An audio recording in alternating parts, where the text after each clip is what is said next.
Bonjour, bonjour. Désolé, j'ai la voix un peu prise, hein. Je suis un peu malade. Oui, quand les beaux jours arrivent, je suis malade en général.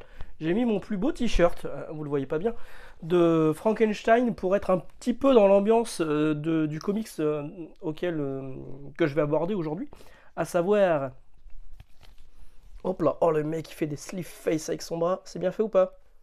Ouais, c'est hyper bien fait. Je vais essayer de le faire mieux. Oh, c'est hyper bien fait, on dirait même. La Nuit de la Goule. La Nuit de la Goule, c'est le nouveau comics de Scott Snyder, cette fois accompagné au dessin par Francesco Francavilla, qui sort chez Delcourt la semaine prochaine. Je crois que c'est le 5 juillet pour 17 dollars, 17,95 €, un peu moins de 18 euros. Il y a 6 chapitres à l'intérieur, donc c'est plutôt costaud, hein. Ça fait partie du Best Jacket Press, ce qui est d'abord édité chez Comixology aux États-Unis avant d'être édité en version papier chez Dark Horse et en version papier en France chez nous, c'est chez Delcourt. Delcourt m'a proposé de me l'envoyer, hein. C'est pas une vidéo sponsor, mais ils m'ont proposé de me l'envoyer. Je leur ai dit ok, mais par contre, Scott Snyder chez moi ça marche une fois sur deux, voire une fois sur trois. Démon, j'ai bien aimé. J'ai pas aimé Clear, enfin pas plus que ça. J'ai pas détesté, mais pas plus que ça.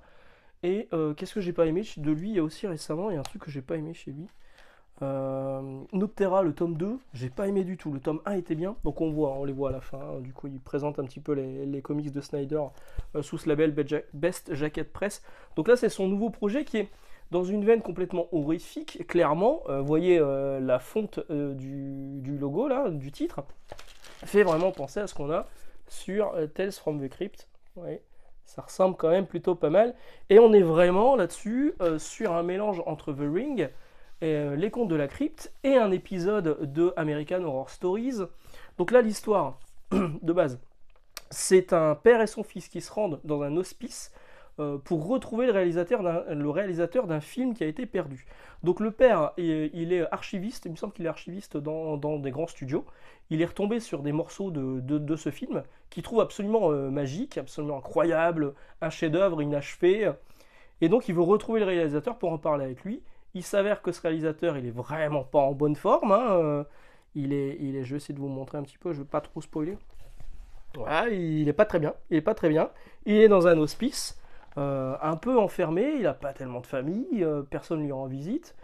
Il a le droit d'ailleurs à juste 20 minutes de discussion avec ce réalisateur. Et le réalisateur va lui révéler plein de. En fait, on est vraiment entre la fiction et la réalité.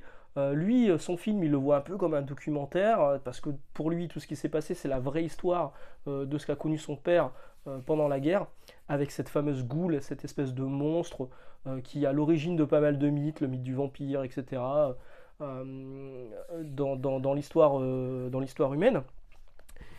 Et, et donc, il va lui avouer que le film a une fin, et que lui sait où est la fin. Voilà. Donc ça démarre là-dessus. On voit qu'il se passe quand même des trucs hyper chelous. Il y a des passages entrecoupés sur le film en lui-même qui raconte l'histoire de la goule, qui raconte l'histoire de son père qui était à la guerre, quand il revient de la guerre, etc. Et aussi les passages dans l'hospice où on voit qu'il se passe des trucs vraiment très très bizarres. Le dessin de Frank Cavilla, il est cool. Il est cool, il est complètement adapté au récit. Ça fait vraiment ambiance très noire. Donc je vous parlais d'inspiration The Ring par rapport au film. The Ring, c'est des gens qui se partagent une vidéo, une VHS. Vous savez, les VHS. Vous savez ce que c'est les VHS, il y a que des vieux sur cette chaîne. Et, et donc The Ring, on voit la VHS et je crois que c'est 7 jours plus tard, on meurt, donc il faut passer la VHS, bref. Bah là c'est un peu le même délire, c'est l'histoire d'un film. Je vous parlais des contes de la crypte, je vous parlais aussi d'un épisode de American Horror Stories, à ne pas confondre avec American Horror Story. C'est un épisode qui se passe dans un drive-in, je ne sais plus dans quelle saison c'est, mais il n'y en a pas beaucoup, hein. Je crois qu'il y a 2 saisons. Ça se passe dans un drive-in, il y a un film qui est diffusé, qui, d'après la légende, rend les gens complètement fous et ils sont pris d'une frénésie meurtrière. Et donc le film est diffusé et là tout le monde commence à s'entretuer, il se passe des trucs de dingo, le projectionniste et certains autres vont s'enfermer justement là où il y a la salle de projection et vont essayer de résoudre le mystère de ce film assez foufou. Et donc vraiment moi j'ai trouvé cette inspiration dans La Nuit de la Goule. C'est très bien raconté, j'avais un peu peur pour Snyder parce que Snyder il a un peu tendance à mettre beaucoup de texte pour des trucs qui sont pas très explicatifs, hein, on le voit, hein, là il y a quand même pas mal d'explications, il y a pas mal de textes, il y a pas mal de dialogues. mais on est vite pris dans le truc. Et vraiment, c'est ce qu'on appelle un page turner, c'est-à-dire qu'en fait, on commence à le lire et en fait, on est pris dans l'histoire et on a envie de savoir ce qui se passe, on a envie de connaître, de découvrir un petit peu ce qui se passe dans cet hospice, dans cette EHPAD, de savoir aussi ce qui s'est passé, ce qui est vraiment la fin du film, parce que c'est hyper intriguant, et si la goule est vraie ou pas, si la goule existe ou pas, bref, c'est vraiment prenant, et moi je vais vous le recommander là-dessus, parce que vraiment j'ai beaucoup aimé, alors qu'à la base, vous le savez, Snyder c'est pas forcément un auteur sur lequel je vais acheter sur son nom, hein. Clear, j'ai complètement fait la passe. Noctera, je crois qu'il reste un tome, je vais peut-être finir la série, mais sans conviction.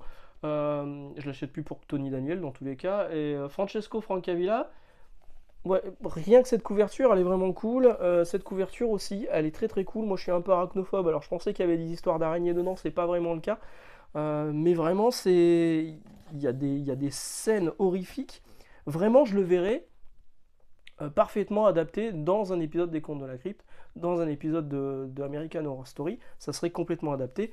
On pourrait vraiment faire un film d'horreur plutôt efficace en se basant sur ce comics qui sort donc la semaine prochaine chez Delcourt.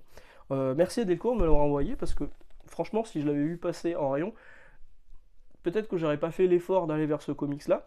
Et bien mal m'en aurait pris parce que. C'est des expressions de vieux. Parce que vraiment, c'est bien.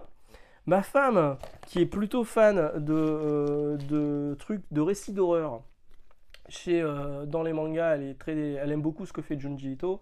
Dans les comics, Tales from the Crypt, c'est vraiment ce qui lui plaît beaucoup. Là, ça, je pense que je peux lui mettre dans les mains et j'ai vu ce film, je pense que ça va vraiment lui plaire. Voilà, donc la petite reco de la semaine, ça sort la semaine prochaine, ça coûte moins de 18 € à 17,95 €. Ça sort chez Delcourt. Je vous souhaite une excellente journée, excellente lecture et à dimanche. Ciao.